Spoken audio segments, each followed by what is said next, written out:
Welcome to Bruce Hurwitz Presents Meet the Experts. I'm your host, Bruce Hurwitz of Hurwitz Strategic Staffing. I hope you will consider us for all your staffing, career counseling, and speech writing needs. You can find us on the web at hsstaffing.com. I am delighted to be joined today by Andy Barovick. We will be discussing holding doctors and hospitals accountable for medical errors.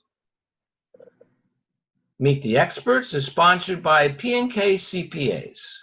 P&K is a full-service accounting firm. They provide accounting and consulting services to businesses ranging from startups to small and mid-cap companies to nonprofits as well as high-net-worth individuals.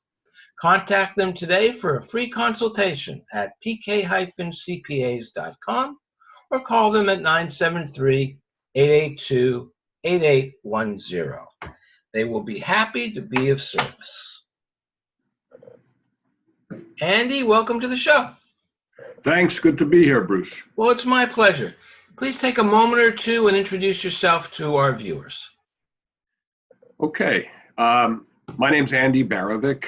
My law firm is called Andrew Barovick P.C., located in White Plains, Westchester County, about 30 miles north of New York City.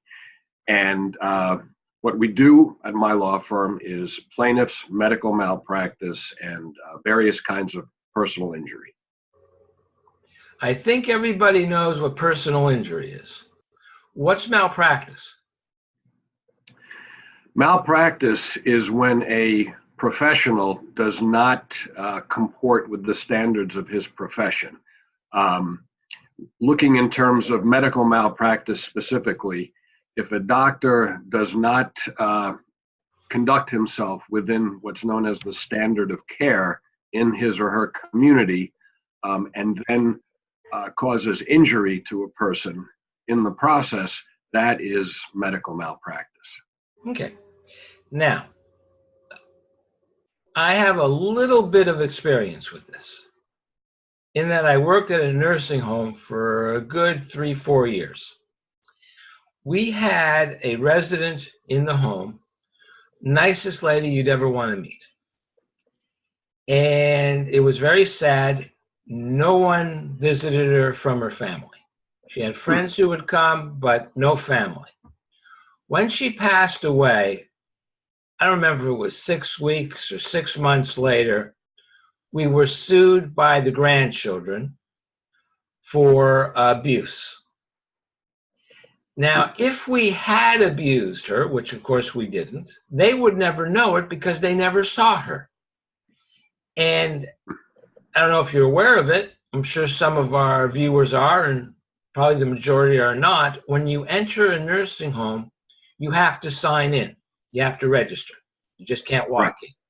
Correct. And when you visit with a resident, your name is taken down on the floor by a nurse, and when you leave, it's recorded when you left. And they ask the resident, how was the visit, just in case the person was not a, how shall we put it, a good visitor. You know, if they caused distress or what have you. So we could prove beyond a doubt that they had never seen their grandmother during the years, I emphasize the word years, that she was in the home. Now, the usual practice was, it's not worth the fight. The insurance will cover it. They'll get 50 grand. The lawyer takes a third.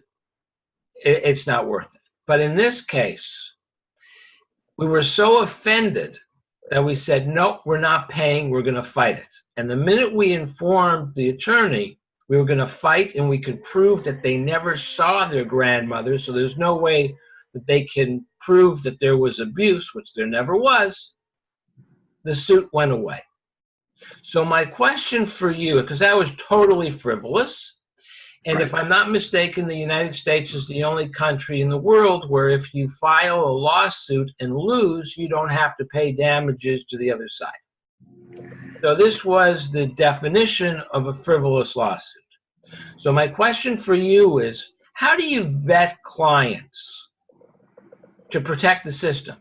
Because if you walk in every time with the court, you get a reputation for being an ambulance chaser, and you don't want that, and you don't want the system to break down. So how do you vet your clients?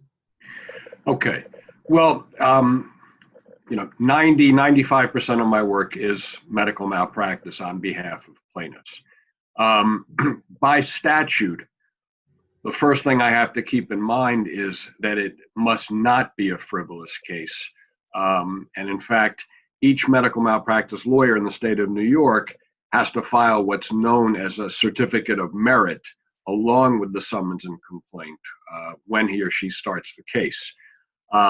In order to file the certificate of merit, which says, this is not a frivolous case, we are obligated to discuss the facts of the case with an expert familiar with the field that the case occurs in.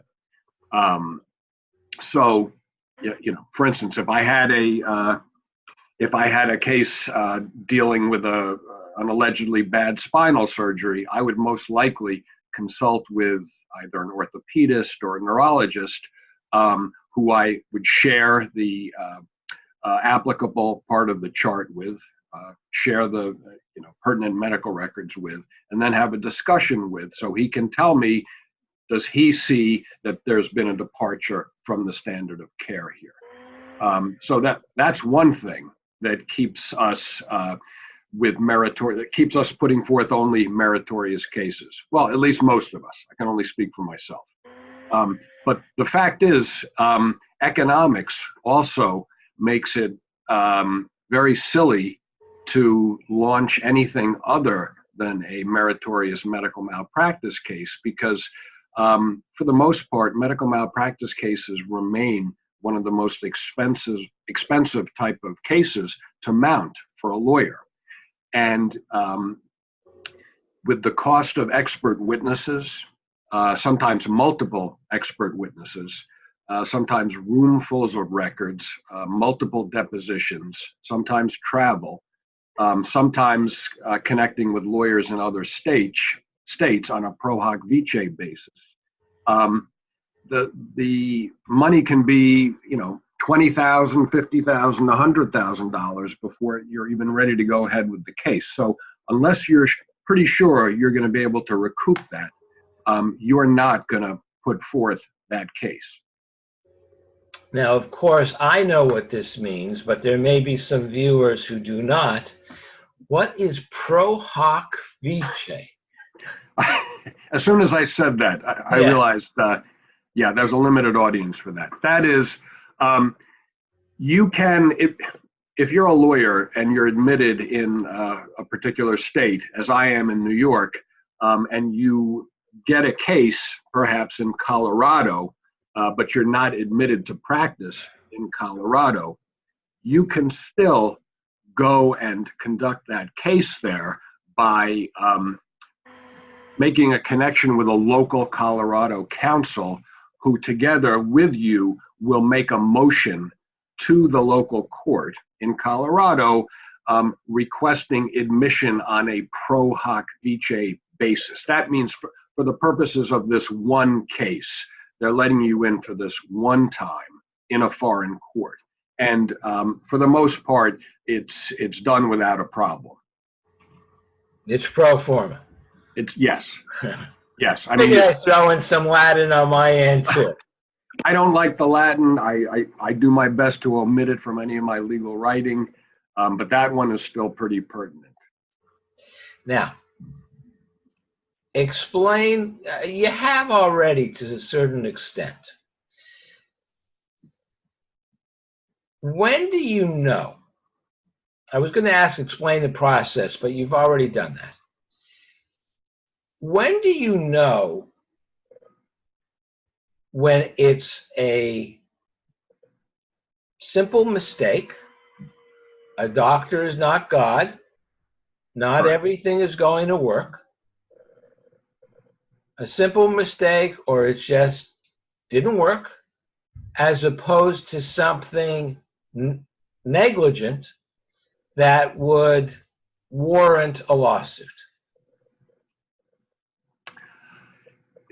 You know, Because the person, the person who wants to sue is agitated. They're upset. I right. went in and I'm in worse shape now than I was before. So Right. they want to blame the doctor. It's not the doctor's fault. How do you know? Well, a lot of that goes back again to the process of vetting the case with an expert. You know, first you're looking to see whether the person whether the doctor deviated from the standard of care. But you're also looking at what are the acceptable risks? What are the known complications? Sometimes the health of the patient will make a difference in making the decision about whether it's malpractice. You know, to give a really simple example, if a orthopedic surgeon is operating on the bones of someone who has severe osteoporosis, so that the bones are almost crumbling upon touch, and therefore there's a problem with the placing of the plates and screws when the orthopedist is trying to repair bone, you know, that's probably not going to be a medical malpractice case if that operation is not 100% successful. That's going to be a tough one to prove. On the other hand, you know, we also look at what happens in the aftermath of the error. For example, often there are, well, not often, but too often, there are surgeries in the abdominal area or in the colon area, and an adjacent organ is nicked during the surgery. That's a particular problem if it's the colon that's nicked, because once the leaking of the fluid starts to affect the rest of the body, you can have a body-wide infection called sepsis, which can quickly lead to death. That happens, unfortunately, with some regularity. Colon is cut accidentally, but most surgeons become aware of it and go and fix it immediately. And then, you know, it's hard to call that much of a malpractice case. You know, technically, is there an error? Should the error have not been done? Probably. But in my opinion, the smart, economically minded lawyer is not going to see that as a medical malpractice case, because one element of malpractice, which is the damages end, that, you know, you have to be able to prove that something catastrophic happened and assign a money value to it. That's really lacking in that case. How should someone go about choosing a malpractice attorney? Because while you'll have all sorts of experts, you're going to have to cross-examine the other side. And this is medical malpractice. So you have to have at least a minimum of medical knowledge, so you know what to ask. And if the witness trips himself up or herself up, you spot it and you can take advantage of it. So right. How do you go about choosing, how do you recommend that people choose a malpractice attorney? What should they be looking for? Well, probably what they should value most is experience, not only in terms of years in practice, but in terms of both courtroom experience, appellate experience, and by that I mean reading research and writing appeals, which often becomes necessary in the long process of winning some cases, and also look at the breadth of the experience that the lawyer has had. You know, have they worked on the defense side before coming over to the plaintiff side, so that they're familiar with what's important to the defendants? Do they have a lot of trial experience? So that they're not going to be overwhelmed in court? Do they know how to pick a jury, spot witnesses who are not going to be fair to either side? Do they know how to speak persuasively. And also importantly, have they really learned the medicine over the years? Have they consulted with enough expert witnesses on their cases to have come away with, almost an abbreviated medical school education, so that they have a good base of medical knowledge, and if they don't have it on a particular topic, they know where to go or to whom to go to get it quickly. There are commercials, as I'm sure you're well aware, all the time for law firms. The one that's coming to my mind right now is for mesothelioma. And they say, that's the only thing we do. That's it. And then there are commercials for lawyers going after Johnson & Johnson because of talcum powder and giving, causing, I think it's ovarian cancer or whatever. Yes. These are specialists. All right, I'm not going to degrade what they do. I don't consider it to be ambulance chasing. Somebody else might, but that's fine. They're experts in a specific area of medical malpractice. I can understand how that could be a positive thing. And they're also able, because of that, and because they're going after large corporations, to be able to say, we got a $100 million settlement for this client, a $250 million settlement for that client. And that always sounds good. But as I learned as a recruiter, trying to find an in-house counsel for a college in New York, I'm interviewing lawyers. They're talking to me about billion-dollar deals, and I'm very impressed. And they said to me, no, Bruce, don't be impressed by a billion-dollar deal. It's not that big a deal. $1 billion means that you have top-flight attorneys. Everything is done according to Hoyle. All the T's are crossed, all the I's are dots. Those are easy. It's the $65,000 or the sale of the $65,000 home by the grandmother that drives you crazy. So should you be impressed by a lawyer who has gotten multi-million-dollar settlements? I can understand that would be relevant to someone who is alive and is going to need care for a long time, and the care is going to be the care of the, for lack of a better word, the worst type. But by and large, that's not what I think, correct me if I'm wrong, that's usually the exception and not the rule. So, and if the person dies, it's one and done. I don't mean to be cruel, but they're dead. Right.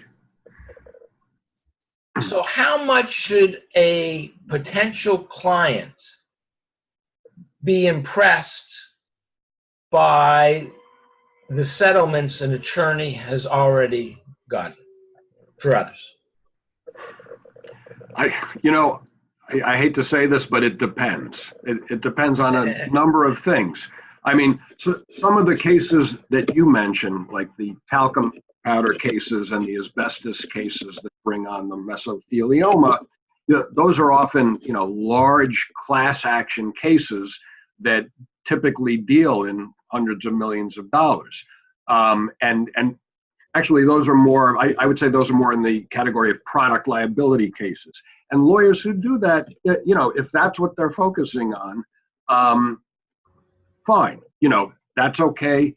I'm sure they're very good, and getting large verdicts is a part of it. They may not be as willing to publicize the cases that they've lost, but these huge products cases require a huge amount of staff, huge amount of time, a huge financial investment.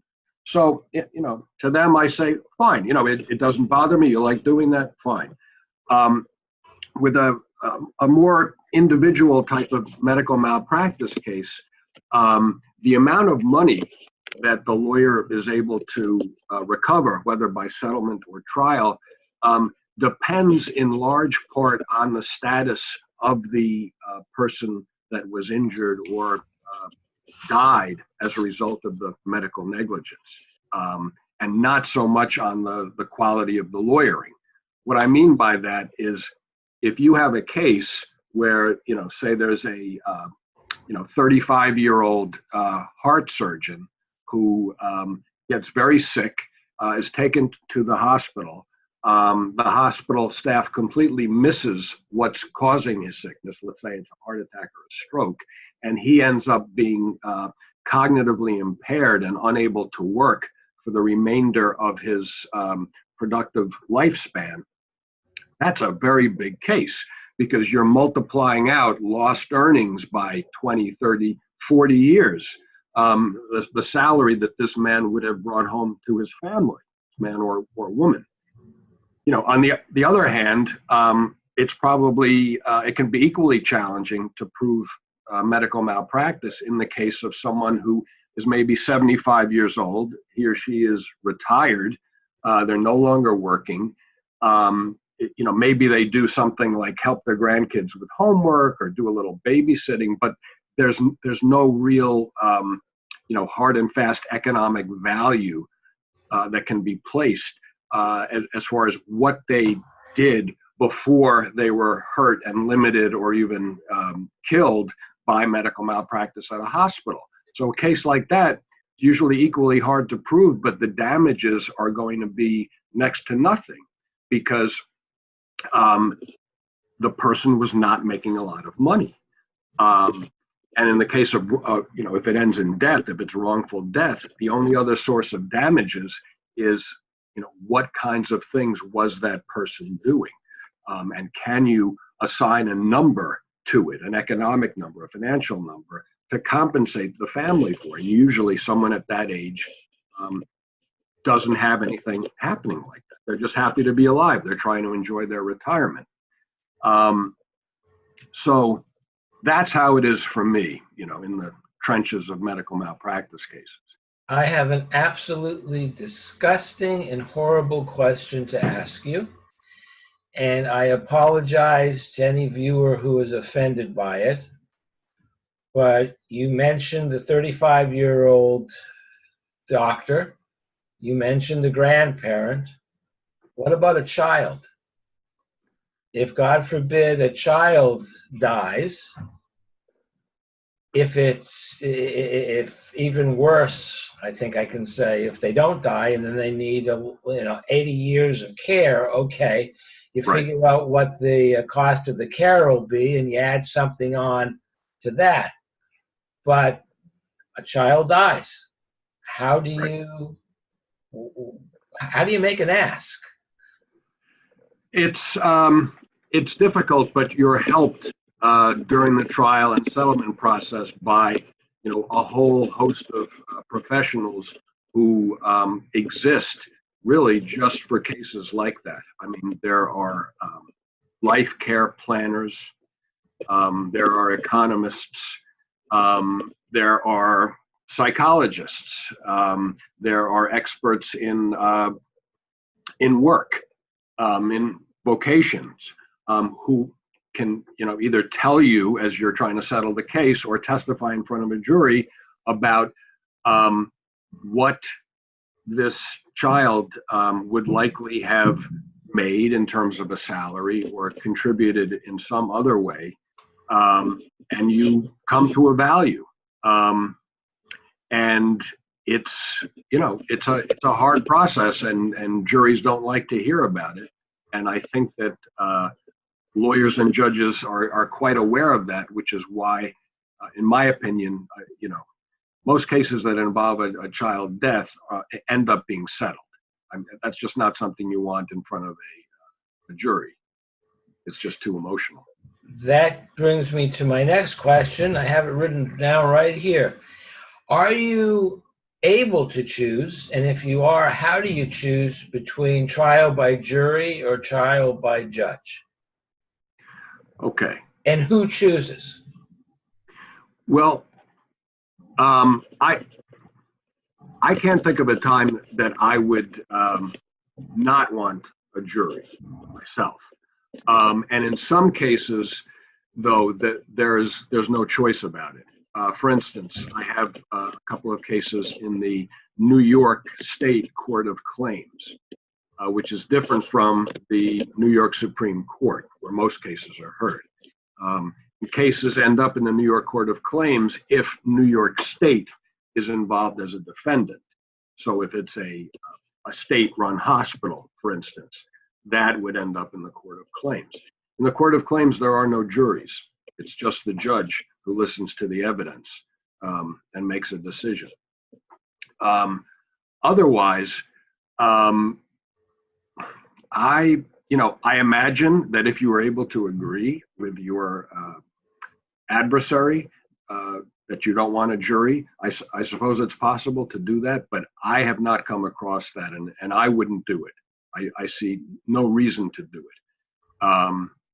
You always want to have the benefit of two entities there, the jury and the judge, because unfortunately, as a plaintiff's lawyer, you never know whether something could be off with either one, either with the pool of jurors or with the judge who's giving you a particularly difficult time. Having them both, I think, is kind of a better insurance overall for your client. I've served on 2 juries. Both were criminal. They weren't civil.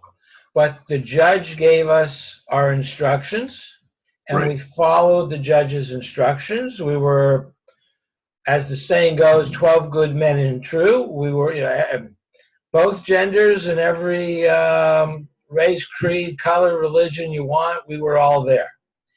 And even though, for example, for one count, we knew that the defendant was guilty, because of the instructions of the judge, we found him not guilty.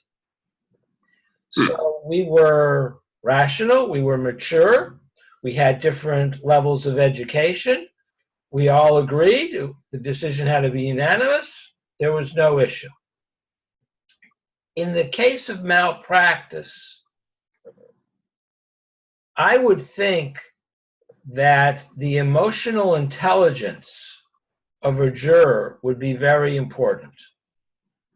And when we were interviewed for the trial, it was basically, do you know any of the witnesses? That was asked by the judge. Right. Have you been a victim of crime? And those of us who had been explained what happened. And then the lawyers just decided if they wanted us or not. There was no big deal. In your case, I would think you would want people who were more emotional about the circumstances. And the other side would want someone who would be more rational about what had occurred. So you've been on both sides of the table. So what do lawyers for the plaintiff and for the defendant? I don't know what the word is. That's it. No, it's not criminal. It's still defendant. Correct. How do you go about choosing the jurors that you want?